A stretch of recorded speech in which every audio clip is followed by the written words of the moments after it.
ಯಜ್ಞೋಪವೀತದ ಮೇಲೆ ಯಾಕಿಷ್ಟೊಂದು ದ್ವೇಷ ಅಂತ ಹೇಳಿ ಬೀದರ್ ಶಿವಮೊಗ್ಗದ ಸ್ಟೋರಿಗಳಾದ ನಂತರ ಧಾರವಾಡದ ಸ್ಟೋರಿಗಳು ಕೂಡ ಆಚೆ ಬರಕ್ಕೆ ಶುರುವಾಯಿತು. ಯಾಕಂದರೆ ನೋವನ್ನು ಅನುಭವಿಸಿರುವಂಥ ವಿದ್ಯಾರ್ಥಿಗಳು ಎಲ್ಲೂ ಹೇಳ್ಕೊಳ್ಳೋಕ್ಕಾಗ್ದಿಲ್ಲ. ಈಗ ಈ ಎಲ್ಲ ಸ್ಟೋರಿಗಳು ಆಚೆ ಬಂದ ನಂತರ ಅವರು ಹೇಳ್ಕೊಳ್ತಾ ಇದ್ದಾರೆ, ನಮಗೂ ಹಿಂಗೆ ಆಯಿತು ಅಂತ ಹೇಳಿ. ಧಾರವಾಡದಲ್ಲೂ ಕೂಡ ಇದೇ ರೀತಿಯಾಗಿ ಪ್ರಮಾದವನ್ನು ಎಸಗಿದ್ದಾರೆ. ಕನಿಷ್ಠ ಜ್ಞಾನ ಇಲ್ಲದೆ ಇರುವಂಥವ್ರನ್ನ ಅಲ್ಲಿ ಹಾಕಿದ್ದಾರೆ ಅನಿಸುತ್ತೆ. ಅವರು ಯಾರು ಏನು ಎತ್ತ ಹೆಸರು ಬಹಿರಂಗ ಬಳಸಬೇಕು ಸರ್ಕಾರ. ವಿದ್ಯಾರ್ಥಿಯ ಜನಿವಾರ ಕತ್ತರಿಸಿದ್ದಾರೆ ಪರೀಕ್ಷಾ ಸಿಬ್ಬಂದಿ. ಅದನ್ನು ಕಟ್ ಮಾಡಬೇಕಂತೆ, ಟೈಮ್ ಇಲ್ಲ, ತಕ್ಕೊಂತ ಕೂತ್ಕೊಳ್ಳೋಕ್ಕೆಲ್ಲ ಕತ್ತರಿ ಹಾಕಿಬಿಟ್ಟು ಕಟ್ ಮಾಡು, ಬೇಗ ತೆಗಿ ಅಂತ ಹೇಳಿ ತೆಗೆಸ್ತಾ ಇದ್ದಾರೆ. ಇವರನ್ನು ಬೇಡ ಹೇಳಬೇಕು ಅಂತ ಅನಿಸುತ್ತೆ ಒಂದೊಂದ್ಸಲ. ಬೀದರ್ ವಿದ್ಯಾರ್ಥಿಗೆ ಸಚಿವ ಖಂಡ್ರೆ ಫ್ರೀ ಸೀಟ್ ಆಫರನ್ನು ಕೊಟ್ಟಿದ್ದಾರೆ. ಕೆಲವು ನಿಯಮಗಳನ್ನು ಸಡಿಲ ಮಾಡ್ಕೊಳ್ಬಹುದು, ಆ ರೀತಿಯಾಗಿ ಕೊಡೋಕ್ಕೆ ಹೋಗ್ತಾ ಇದ್ದಾರೆ. ಒಂದು ಕಡೆಗೆ ಪಬ್ಲಿಕ್ ಟಿವಿಗೆ ಸುಚಿತ್ ಮತ್ತು ಪೋಷಕರು ಧನ್ಯವಾದವನ್ನು ಹೇಳಿದ್ದಾರೆ. ಕಾರಣ ಮೊಟ್ಟ ಮೊದಲನೇದಾಗಿ ಈ ಸುದ್ದಿಯನ್ನು ಪ್ರಸಾರ ಮಾಡಿದ್ದೆ ಪಬ್ಲಿಕ್ ಟಿವಿ ನಿರಂತರವಾಗಿ.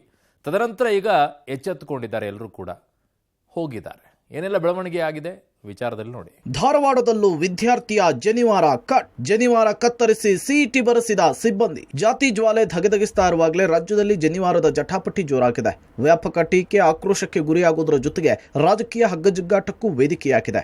ಈಗಾಗಲೇ ಜನಿವಾರಕ್ಕೆ ಅವಮಾನ ಮಾಡಿರುವ 4 ತಲೆದಂಡವಾಗಿದೆ. ಆದರೂ ಮತ್ತೊಂದು ಕಡೆ ಇಂತಹದ್ದೇ ಘಟನೆ ಮರುಕಳಿಸಿದೆ. ಹೌದು, ಬೀದರ್ ಶಿವಮೊಗ್ಗ ಬಳಿಕ ಈಗ ಧಾರವಾಡದಲ್ಲೂ ಕೂಡ ಇಂತಹದ್ದೇ ಪ್ರಮಾದ ನಡೆದಿದೆ. ಬೀದರ್ನಲ್ಲಿ ವಿದ್ಯಾರ್ಥಿ ಸುಚಿರುತ್ತ ಜನಿವಾರ ತೆಗೆಯಲು ಹೇಳಿದರೆ ಧಾರವಾಡದಲ್ಲಿ ವಿದ್ಯಾರ್ಥಿಯ ಜನಿವಾರವನ್ನೇ ಕತ್ತರಿಸಲಾಗಿದೆ. ಧಾರವಾಡ ನಗರದ ಹುರುಕಡ್ಲಿ ಕಾಲೇಜಿನ ಪರೀಕ್ಷಾ ಕೇಂದ್ರದಲ್ಲಿ ನಡೆದ ಘಟನೆ ತಡವಾಗಿ ಬೆಳಕಿಗೆ ಬಂದಿದೆ. ನಂದನ್ ಏರಿ ಎಂಬ ವಿದ್ಯಾರ್ಥಿ ಪರೀಕ್ಷಾ ಕೇಂದ್ರದ ಪ್ರವೇಶಿಸುವಾಗ ಜನಿವಾರ ಗಮನಿಸಿದ ಸಿಬ್ಬಂದಿ ಜನಿವಾರ ಹಾಕೊಂಡು ಹೋಗದಂತೆ ತಡೆದಿದ್ದಾರೆ. ತೆಗೆದು ಬ್ಯಾಗಿನೊಳಗೆ ಇಟ್ಕೊಳ್ತೇನೆ ಅಂದ್ರೂ ಬಿಡದ ಸಿಬ್ಬಂದಿ ಕತ್ತರಿಸಿ ವಿದ್ಯಾರ್ಥಿ ಕೈಗೆ ಕೊಟ್ಟಿದ್ದಾರೆ. ಮಾರನೇ ದಿನ ಮನೆಯಲ್ಲಿ ಹೇಳಿದ ಮೇಲೆ ಗೊತ್ತಾಗಿದೆ. ಘಟನೆಯಿಂದ ಶಾಕಿಗೊಳಗಾಗಿರೋ ನಂದನ್ 2 ದಿನದ ಬಳಿಕ ಹೊಸ ಜನಿವಾರ ಧಾರಣೆ ಮಾಡಿಕೊಂಡಿದ್ದಾರೆ. ಮಗನ ಜನಿವಾರ ತೆಗೆದಿದ್ದಕ್ಕೆ ವಿದ್ಯಾರ್ಥಿಯ ತಂದೆ ವಿವೇಕ್ ಏರಿ ಆಕ್ರೋಶ ಹೊರಹಾಕಿದ್ದಾರೆ. 16ಗೆ ನಂದು ಫಸ್ಟ್ ಎಕ್ಸಾಮ್ ಇತ್ತು. ಮುಂಜಾನೆ 10:00 ಹುರ್ಕಡ್ಲಿ ಅಜ್ಜ ಗರ್ಲ್ಸ್ PU ಕಾಲೇಜ್ನಲ್ಲಿ. ಅವಾಗ ಹೋಗೋಬೇಕಾರ ನಂದು ಚೆಕಿಂಗ್ ಎಲ್ಲ ನಡೀತಾ ಇತ್ತು. ಜನಿವಾರ ಕಾಣ್ತು ಅವರಿಗೆ. ಅವ್ರ ಕಣ್ಮೇಲೆ ಅವ್ರೇನಂದ್ರು ಅದನ್ನ ತೆಗಿಬೇಕಾಗ್ತದೆ, ಈಗ ಎಕ್ಸಾಮ್ ಬರ್ಲಿಕ್ಕೆ ಅಲೋ ಮಾಡೋದಿಲ್ಲ, ತೆಗಿಲ್ಲ ಅಂದರೆ ಅಂತಂದ್ರು. ನಾನು ಕನ್ಫ್ಯೂಸ್ ಆಗಿ ಹಿಂಗೆ ಜನಿವಾರ ತೋರಿಸಿದೆ ಅವರಿಗೆ, ಈ ಜನಿವಾರದ ಅದನ್ನ ಹೆಂಗೆ ತೆಗಿಲಿಕ್ಕೆ ಬರ್ತದ ಅಂತ. ಅವಾಗ ಇನ್ನೊಬ್ರು ಅಷ್ಟು ಟೈಮ್ ಇಲ್ಲ, ಈಗ ಏನು ತಕೋದು ಕೊಡ್ತೀಯಾ ಅಂತಂದು ಹೇಳಿ ಕತ್ರಿ ತೊಗೊಂಬಂದು ಕಟ್ ಮಾಡಿದ್ರು. ನಾನೇ ರೂಮ್ ಒಳಗೆ ಹೋಗಿ ಜನಿವಾರ ತೆಗೆದು ನನ್ನ ಬ್ಯಾಗ್ನ ಇಟ್ಕೊಂಡ್ಬರ್ತೇನೆ ಅಂತಂದೆ. ಅವ್ರೇನಂದ್ರು ಅಷ್ಟೇನು ಟೈಮ್ ಇಲ್ಲ ಈಗ, ಅದಕ್ಕೆ ಕತ್ರಿ ತೊಗೊಂಬಂದು ಕಟ್ ಮಾಡಿದ್ರು. ಎಂಟ್ರೆನ್ಸ್ ಆಗಿ ಅವ್ನು ಪೊಲೀಸ್ ಹಿಡಿದಾರೆ. ಅವ್ನು ಅಂಗಿ ಒಳಗೆ ಅದು ಜನಿವಾರ ಕಂಡದ. ಇದೇನಪ್ಪ ಅಂತ ಕೇಳ್ಯಾರ, ಅವ ಜನಿವಾರ ಅಂತ ಹೇಳ್ಯಾನ್ರಿ. ಇದು ಅಲೋಡ್ ಇಲ್ಲ ಅಂತ ಯಾರು ಇಲ್ಲರಿ, ನಮಗೆಲ್ಲ ನಿಮಗೆ ಗೊತ್ತಿಲ್ಲ ಅಲೋಡ್ ಇಲ್ಲ ಅಂತೇಳಿ. ಬಾಕಿ ಎಲ್ಲ ಬಿಟ್ಟು ಬಂದೆ, ನಾನು ಏನು ತೊಗೊಂಬಂದಿಲ್ಲ. ಮೊಬೈಲ್ ಬಿಟ್ಟು ಹೋಗ್ಯಾನ, ಕಿವ್ಯಾಗ ಒಂದು ಓಲಿ ಹಾಕೊಂಡಿದ್ದು ಅದನ್ನು ತೆಗೆದು ಹೋಗ್ಯಾನ. ಎಲ್ಲ ಹೋದ್ರು. ಜನಿವಾರ ಒಂದು ಹಿಡಿದು ಅವ್ರು ತೆಗೆದ್ರೆ ಬಿಡ್ತೇನೆ, ಒಳಗೆ ಇಲ್ಲೇ ಬಿಡೋದಿಲ್ಲ ಅಂತ ಯಾರು. ಆಮೇಲೆ ಅದನ್ನು ಒಬ್ಬರು ಕಟ್ಟು ಮಾಡಿಸ್ಬಿಟ್ರೆ. ಅದನ್ನು ಕಟ್ ಮಾಡಿದ ಮೇಲೆ ಅದನ್ನು ಅಲ್ಲೇ ಬಿಟ್ಟಿದ್ರೆ ನಡೀತಿತ್ತು. ಅವ ಅದನ್ನು ಕಿಸೆ ಇಟ್ಕೊಂಡು ಪರೀಕ್ಷೆಗೆ ಹೋಗ್ಯಾನ. ಅವ್ನ ಕಡೆನೇ ಕೊಟ್ಟರೆ ನಾನು ಕಟ್ ಮಾಡಿ. ಅದನ್ನು ಏನು ಸಾರ್ಥಕ ಮಾಡ್ದಂಗೆ ಆಯ್ತು. ನೀವು ಜನಿವಾರ ತೆಗಿಸಿ ಏನು ಮಾಡಿದ್ರಿ? ನಮ್ಮ ಬ್ರಾಹ್ಮಣತೆಗೂ ಅಪಮಾನ ಮಾಡಿಬಿಟ್ಟು. ವಿಪಕ್ಷ ನಾಯಕ ಆರ್ ಅಶೋಕ್ ವಿದ್ಯಾರ್ಥಿಯ ಜನಿವಾರ ಕತ್ತರಿಸಿದ್ದಕ್ಕೆ ಕಿಡಿಕಾರಿದ್ದಾರೆ.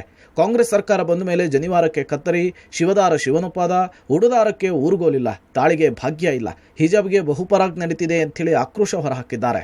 ಇನ್ನು ಗೃಹ ಸಚಿವ ಪರಮೇಶ್ವರ್ ಜನಿವಾರ ತೆಗೆಸಿದ ಪ್ರಕರಣವನ್ನ ಖಂಡಿಸಿದ್ದಾರೆ. ಉಡುದಾರಕ್ಕೆ ಊರುಗೋಲಿಲ್ಲ, ತಾಳಿಗೆ ಭಾಗ್ಯನೇ ಇಲ್ಲ, ಹಿಜಾಬ್ಗೆ ಬಹುಪರಾಗ್. ಇದು ಶರಿಯತ್ ಕಾನೂನಿನ ಸರ್ಕಾರ. ಕರ್ನಾಟಕದಲ್ಲಿರೋದು ಅಂಬೇಡ್ಕರ್ ಸಂವಿಧಾನದ ಸರ್ಕಾರ ಅಲ್ಲ, ಇದು ಶರಿಯತ್ ಕಾನೂನು. ಸಾವಿರಾರು ವರ್ಷಗಳಿಂದ ನಂಬ್ಕೊಂಡು ಬಂದಿರೋಂಥ ಭಾವನೆ. ಇವ್ರು ಸಾಬರ್ಗೆ ಹಿಜಾಬ್ ತೆಗೆದಿದ್ದಕ್ಕೆ ಬಾಯ್ ಬಡ್ಕೊಂಬಿಟ್ರು. ಏನೋ ಆಕಾಶ ಬಿದ್ದಂಗೆ. ಏನ್ರಿ ಒಂದು ಬಟ್ಟೆ ಅಷ್ಟೇ ಅಂದರು. ಏನ್ರಿ ಇವಾಗ ಹುಡ್ತತೆ BJPಗೆ ಅಂದರು. ಇದು 4 ಮೀಟ್ರ್ ಬಟ್ಟೆ ಅಲ್ಲಪ್ಪ, 1 ಮೀಟ್ರ್ ಇಲ್ಲ, 1/4 ಮೀಟ್ರ್ ಇಲ್ಲ, ಒಂದು ದಾರದಲ್ಲಿ ಹೆಂಗ್ರಿ ಕಾಪಿ ಹೊಡಿಯಕ್ಕೆ ಸಾಧ್ಯ?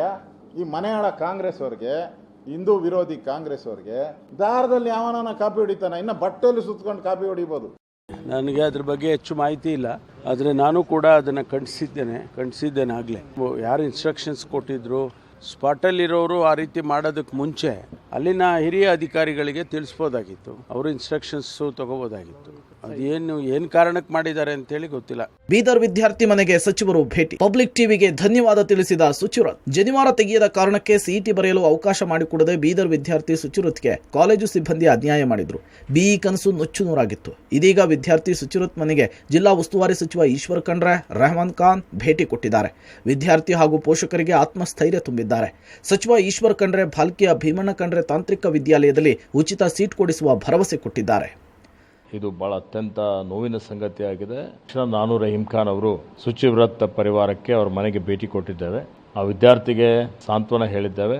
ಮತ್ತು ಇವತ್ತು ಬೀದರ್ನಲ್ಲಿ ನಮ್ಮ Bhimanna Khandre Institute of Technology engineering college ಇದೆ. ಅವನು ಇಂಜಿನಿಯರಿಂಗ್ ವಿದ್ಯಾಭ್ಯಾಸ ಮಾಡಬೇಕು ಅಂತ ಆಸಕ್ತಿ ಇದ್ದರೆ ಫ್ರೀಯಾಗಿ ಅವನಿಗೆ ಇಂಜಿನಿಯರಿಂಗ್ ಸೀಟ್ ಕೊಡ್ತೀವಿ ಅನ್ನುವಂಥ ಒಂದು ಆಫರನ್ನು ನಾನು ಕೊಟ್ಟಿದ್ದೇನೆ. ನಾವು ಆ ವಿದ್ಯಾರ್ಥಿ ಜೊತೆಯಲ್ಲಿದ್ದೇವೆ, ಅವ್ರ ಪರಿವಾರ ಜೊತೆಯಲ್ಲಿದ್ದೇವೆ ಅನ್ನುವಂಥ ಮಾತನ್ನು ಹೇಳಲಿಕ್ಕೆ ಬಯಸ್ತೇನೆ. ವಿದ್ಯಾರ್ಥಿಯ ಜನಿವಾರ ಪ್ರಕರಣ ಗೊತ್ತಾಗ್ತಾ ಇದ್ದಂತೆ ಪಬ್ಲಿಕ್ ಟಿವಿ ನಿರಂತರವಾಗಿ ವರದಿಯನ್ನು ಪ್ರಸಾರ ಮಾಡಿತ್ತು. ಸರ್ಕಾರ ಹಾಗೂ ಬೀದರ್ ಜಿಲ್ಲಾಡಳಿತದ ಗಮನ ಸೆಳೆದಿತ್ತು. ಪರೀಕ್ಷೆ ನಡೆದ ಕಾಲೇಜು ಆಡಳಿತ ಮಂಡಳಿಯ ಪ್ರಾಂಶುಪಾಲ ಹಾಗೂ ಎಸ್ಡಿಎ ಸಿಬ್ಬಂದಿಯನ್ನು ವಜಾ ಮಾಡಿದೆ. ಅಲ್ಲದೆ ವಿದ್ಯಾರ್ಥಿಗೆ ಇಂಜಿನಿಯರಿಂಗ್ ಕಾಲೇಜಿನಲ್ಲಿ ಉಚಿತ ಸೀಟ್ನ ಭರವಸೆ ಸಿಕ್ಕಿದೆ. ನಮಗೆ ನ್ಯಾಯ ದೊರಕಿಸಿಕೊಟ್ಟಿದ್ದಕ್ಕೆ ವಿದ್ಯಾರ್ಥಿ ಹಾಗೂ ಕುಟುಂಬಸ್ಥರು ಪಬ್ಲಿಕ್ ಟಿವಿಗೆ ಧನ್ಯವಾದ ತಿಳಿಸಿದ್ದಾರೆ.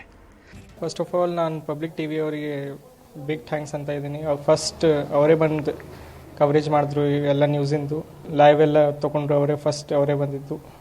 ರಂಗನಾಥ್ ಸರ್ ಫುಲ್ ಸಪೋರ್ಟ್ ಮಾಡಿದ್ರು. ಎಲ್ಲ ಸರ್ ಜಸ್ಟಿಸ್ ಸಿಕ್ತು ಸರ್, ಅವ್ರು ಎಷ್ಟು ಬಂದು ಸಪೋರ್ಟ್ ಮಾಡಿದ್ರು. ಎಲ್ಲ ನಾನು ಥ್ಯಾಂಕ್ಸ್ ಅಂತ ಇದೆ.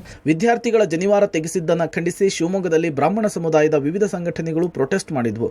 ಒಟ್ನಲ್ಲಿ ಪರೀಕ್ಷೆಯ ಡ್ರೆಸ್ ಕೋಡ್ನಲ್ಲಿ ಕುಡಿದಿದ್ರು, ಪರೀಕ್ಷಾ ಮಂಡಳಿಯ ಯಾವುದೇ ಸೂಚನೆ ಇರದಿದ್ರು. ಜನಿವಾರವನ್ನು ತೆಗೆಸಿರೋದು, ಕತ್ತರಿಸಿರೋದು ಬ್ರಾಹ್ಮಣ ಸಮುದಾಯದ ಆಕ್ರೋಶಕ್ಕೆ ಕಾರಣವಾಗಿದೆ. ಮುಂದೆ ಇದು ಮರುಕಳಿಸದಂತೆ ಸರ್ಕಾರ ಎಚ್ಚರಿಕೆ ವಹಿಸಬೇಕಿದೆ. ಬೀದರ್ನಿಂದ ಮಲ್ಲಿಕಾರ್ಜುನ್ ಕುಪ್ಪಿಗುಡ್ಡ ಜೊತೆ ಜಾವಿದ್ ಆಧೋನಿ, ಪಬ್ಲಿಕ್ ಟಿವಿ, ಧಾರವಾಡ.